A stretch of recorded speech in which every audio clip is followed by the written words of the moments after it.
दोस्तों, दिल्ली धमाके की कंपन सिर्फ दिल्ली तक नहीं बल्कि इस्लामाबाद और अंकारा की दीवारों तक पहुंच चुका है। भारत ने साफ कर दिया कि अब वक्त बदल चुका है। अब दुनिया एक ऐसे भारत को देखने जा रही है जो सिर्फ चेतावनी नहीं देता बल्कि आखिरी सांस तक जवाब देता है। और इसी जवाब की शुरुआत अब हो चुकी है। दुनिया की खुफिया एजेंसियों ने अपनी मॉनिटरिंग स्क्रीन पर भारत की हलचल को देखते ही समझ लिया कि यह कोई सामान्य तैयारी नहीं है। अमेरिका की इंटेलिजेंस एजेंसी CIA से लेकर यूरोप की सुरक्षा इकाइयां तक हर कोई भारत की बढ़ती सैन्य गतिविधियों पर नजर गड़ाए बैठा है। लेकिन किसी को अंदाजा नहीं था कि भारत ने यह पूरा खेल कब, कैसे और किस चुप्पी में तैयार कर लिया। सिर्फ एक घटना ने देश को झकझोरा था, लेकिन उसके बाद जो तूफान उठना था वह कई मुल्कों को हिला देने वाला था। इसी बीच एक झटकेदार खबर सामने आई। भारत ने न सिर्फ अपनी सैन्य ताकत को सक्रिय कर दिया था बल्कि अब प्रतिक्रिया नहीं करा रहा, पलटवार करने की तैयारी पूरी हो चुकी थी।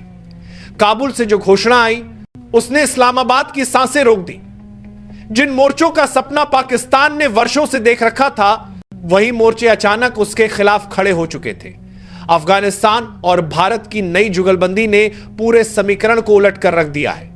तालिबान की न्यूट्रल नीति अचानक भारत की ओर झुक गई और पाकिस्तान की पुरानी रणनीतियां धूल में मिल गईं। उधर इजराइल ने भारत के लिए अपने हथियार डिपो पूरी तरह खोल दिए। दुनिया दंग रह गई कि इतने एडवांस मिसाइल और मशीनें इतनी तेजी से भारत कैसे तैनात कर रहा है। कई देशों के रक्षा विश्लेषक सोच में पड़ गए कि अचानक भारत की ताकत में ऐसा विस्फोट कैसे हो गया। आइस ब्रेकर तकनीक से लेकर सुपर पिनपॉइंट मिसाइलें तक भारत की सैन्य ताकत मानो किसी सुपर कंप्यूटर की तरह एक क्लिक में सक्रिय हो चुकी थी। दिल्ली के धमाके की गूंज सिर्फ कुछ किलोमीटर तक नहीं रही, अब वह गूंज इस्लामाबाद, लाहौर, कराची, अंकारा और यहां तक कि गल्फ के कई देशों तक पहुंच चुकी थी। अब हालात ऐसे बन चुके थे कि इस्लामाबाद में कैबिनेट मीटिंग तक बंकर में करनी पड़ रही थी। तुर्की की खुफिया एजेंसियों में अफरा तफरी मच चुकी थी। पाकिस्तान बार बार दुनिया से कह रहा था कि उसका इस घटना से कोई लेना देना नहीं, लेकिन भारत के पास मौजूद नाम, सबूत और रिकॉर्ड कुछ और ही कहानी बोल रहे थे। और भारत ने स्पष्ट शब्दों में कह दिया, अब बहुत हो चुका, अब कार्रवाई होगी, सिर्फ जवाब नहीं। इसके बाद वो खबर सामने आई जिसने दुनिया को हिलाकर रख दिया।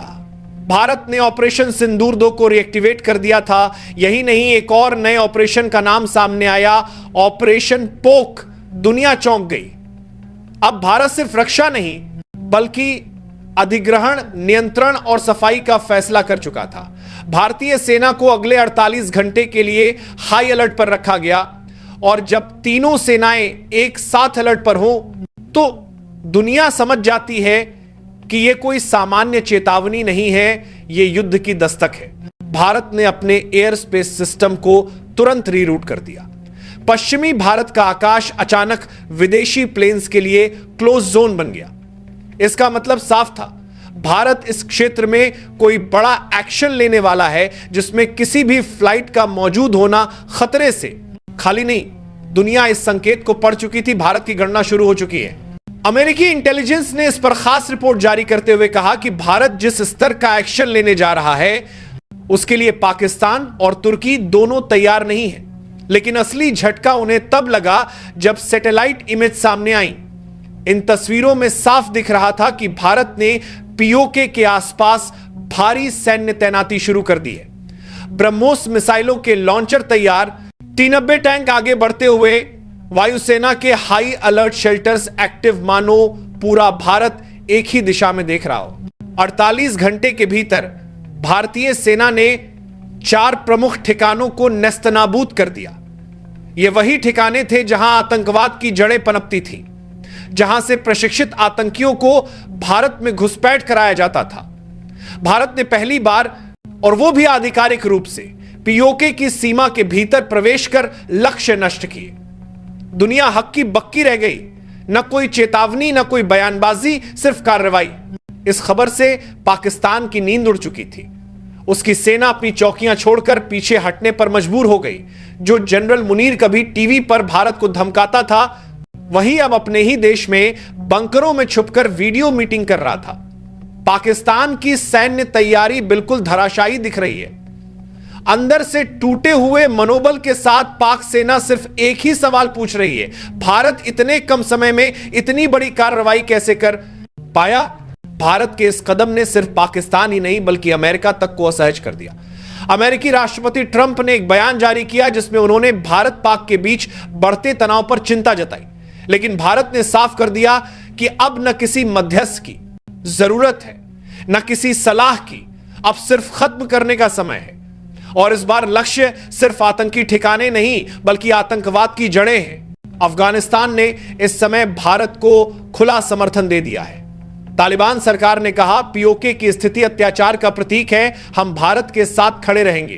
दुनिया हैरान रह गई, तालिबान और भारत एक ही पेज पर। लेकिन यह कूटनीति का नया मोड़ था, क्योंकि पाकिस्तान ने वर्षों तक अफगानिस्तान में दखलंदाजी की थी, अब वही खेल उसके खिलाफ हो चुका था। बगराम एयरबेस पर भारत की मौजूदगी पहले ही पाकिस्तान के दिल की धड़कन बढ़ा चुकी थी, अब तालिबान का समर्थन सीधे सीधे चौतरफा हमला बन गया। इसके बाद जो हुआ उसने पूरी दुनिया को शॉक कर दिया। पहली बार ईरान ने भारत के लिए खुला समर्थन जारी किया। ईरान ने कहा, हम भारत की घटना की निंदा करते हैं और भारत के साथ खड़े रहेंगे।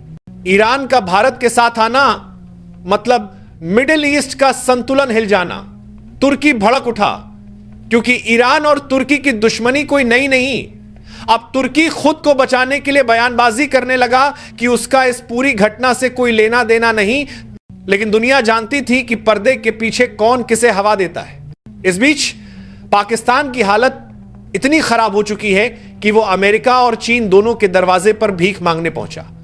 उसका कहना था कि उसे तुरंत F-35 फाइटर जेट दिए जाएं ताकि वो भारत से बच सके, लेकिन अमेरिका ने साफ कह दिया यह संभव नहीं। चीन भी पहले ही इस मामले से दूरी बना चुका था, अब पाकिस्तान बिल्कुल अकेला पड़ा था।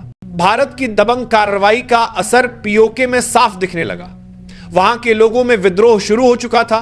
लोग खुले में पाकिस्तान के खिलाफ प्रदर्शन कर रहे थे।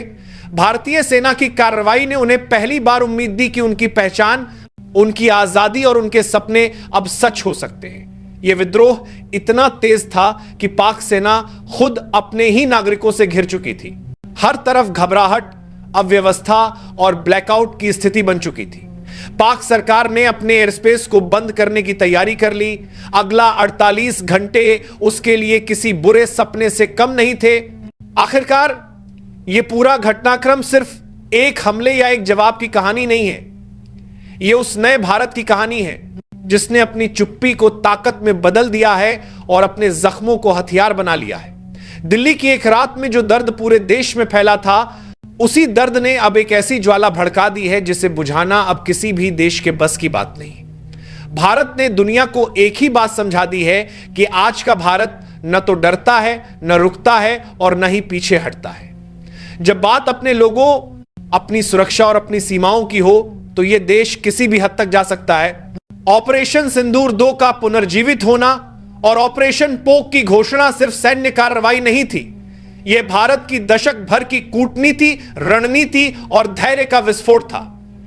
एक धमाके ने देश को चोट दी थी, लेकिन उसी ने भारत को उस ऐतिहासिक मोड़ पर लाकर खड़ा कर दिया जहां से सिर्फ आगे बढ़ने का रास्ता था। दुनिया देख रही है कि कैसे भारत ने अपनी तीनों सेनाओं की ताकत को एक मुट्ठी में समेटकर दुश्मन के दिलों में ऐसा खौफ पैदा कर दिया है कि वो खुद अपने ही बंकरों में पनाह ढूंढने लगे हैं। पीओके की सड़कों पर उठ चुकी विद्रोह की आंधी इस बात का सबसे बड़ा सबूत है कि लोग अब अपनी असली पहचान खोज चुके हैं। वे पाकिस्तान के नहीं बल्कि भारत के भविष्य को अपनाने के लिए तैयार हैं। पाकिस्तान की दीवारें डर से भर चुकी हैं। उसके नेता दुनिया के दरवाजों पर मदद की भीख मांग रहे हैं। उसका एयर स्पेस, उसकी सेना, उसकी कूटनीति, सबकी हालत यह बता रही है कि एक मुल्क टूट चुका है और एक नया अध्याय शुरू होने वाला है। अमेरिका, रूस, इजराइल, ईरान, अफगानिस्तान, हर कोई इस समय भारत की ओर देख रहा है, क्योंकि भारत ने साबित कर दिया है कि किसी भी वैश्विक समीकरण का असली केंद्र वही बनने जा रहा है। दुनिया की महाशक्तियां समझ चुकी हैं कि यह वही भारत है जो अपने फैसलों से इतिहास बदल सकता है, और इस बार इतिहास लिखा भी जा रहा है, सीमाओं की नई परिभाषाओं से लेकर दुश्मनों की नई कीमत तक। भारत ने दिखा दिया है कि अगर कोई उसके देश में खून बहाएगा तो जवाब सिर्फ गोलियों से नहीं बल्कि पूरी रणनीतिक आंधी से मिलेगा। जो देश वर्षों से भारत को कमजोर समझने की भूल करते आए थे, उन्हें अब समझ आया है कि आज का भारत युद्ध नहीं चाहता, लेकिन अगर युद्ध थोप दिया जाए तो उसके अंत भी वही तय करेगा। और इस कहानी का अंत अभी नहीं हुआ, क्योंकि ऑपरेशन पॉक सिर्फ शुरुआत है। असली अध्याय तो तब शुरू होगा जब पीओके के आसमान में भारत का तिरंगा हवा से नहीं, हौसलों से लहराएगा।